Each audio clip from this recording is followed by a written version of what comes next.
Hey guys, welcome to another edition of the Boston Classroom series. We are in Unit 5 of the Quantum Analyzer Evaluation Training Series, where we are going to be looking at pancreatic function. Alright? So in this unit, we'll be looking at 3 sub-assessment areas, and I'll be providing you with a concise definition and explanation of each sub-area in this video presentation, and then provide a manual with additional information that will give you more insight to give you a better understanding of each sub-areas. Alright guys, let's go. This presentation is actually going to be one of the shorter ones. Now, once you open the pancreatic function analysis report card, the first sub-area that you're going to see is insulin. What exactly is insulin? Insulin is a hormone produced by the pancreas, specifically by the beta cells in the islet of the Langerhans. It plays a crucial role in regulating blood sugar levels in the body. Insulin allows cells in the liver, muscles, and fat tissues to absorb glucose from the bloodstream and use it as a source of energy.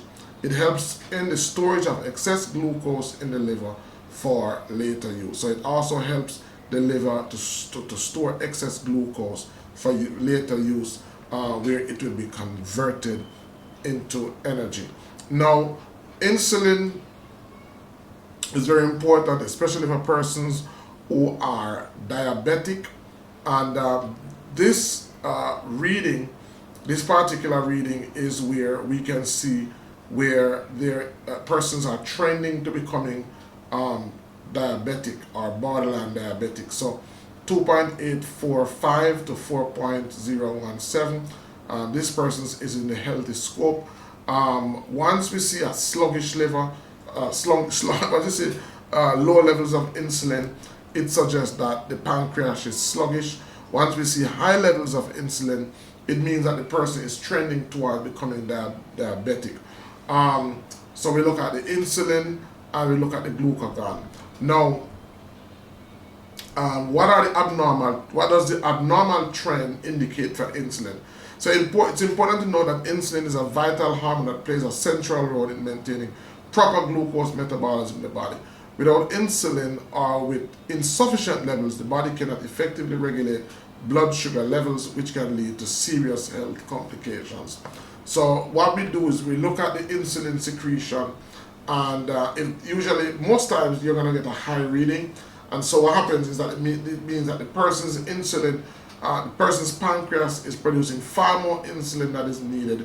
And so what happens when there's high levels of insulin is the body begins to develop resistance to it, which is what type 2 diabetes is, insulin resistant. So the body senses that there's too much insulin being produced, which can now lead to health hazards, dangerous consequences on the body. So what the body does in a means of protecting itself is shut down the receptors from taking up all of that excess insulin. And that, of course, is what causes type 2 diabetes. And this is one of the reasons why type 2 diabetes can be easily reversed. Because all you need to do is to get the body to that place where, 1, it stops producing high levels of insulin, and 2, where the body can trust the pancreas enough to allow the insulin receptors to take up insulin again. And so dieting does that, removing complex protein from the diet, because insulin is not only produced in response to high levels of glucose or high levels of sugar. High level of insulin is also associated with the body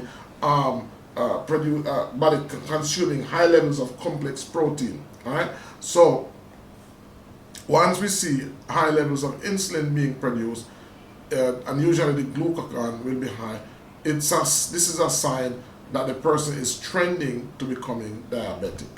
All right, so let's move on to the second area, which is pancreatic polypeptides. What exactly is pancreatic polypeptides? Pancreatic polypeptide is a small peptide hormone that is produced and released by specialized cells in the pancreas called F cells or PP cells.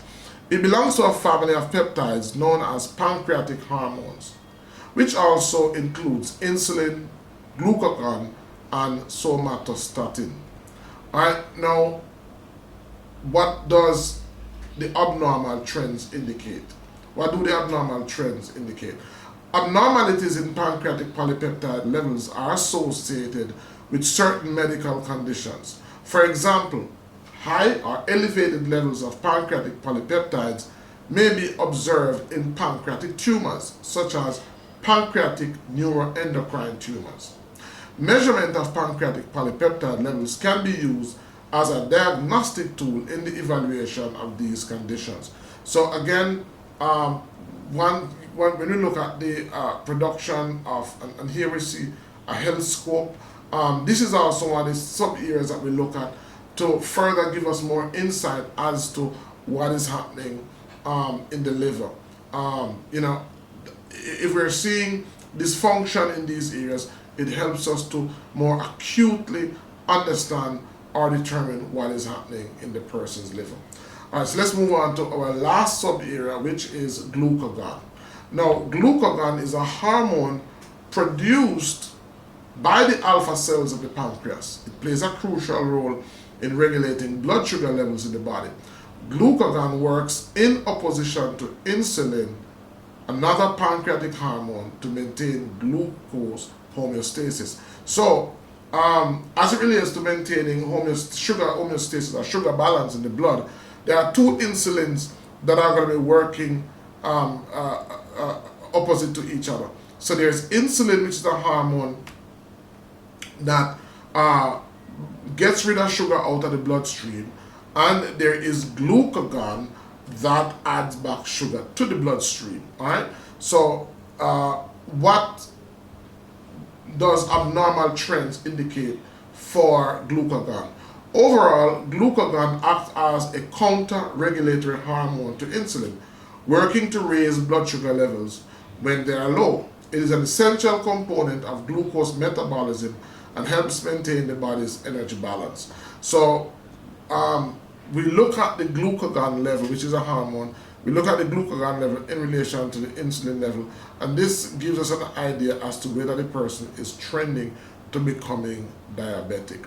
So you want to look at high levels of insulin, high levels of glucagon. You know, they act counter-regulatory to each other. And so this is what helps us to know if the person is trending towards becoming diabetic.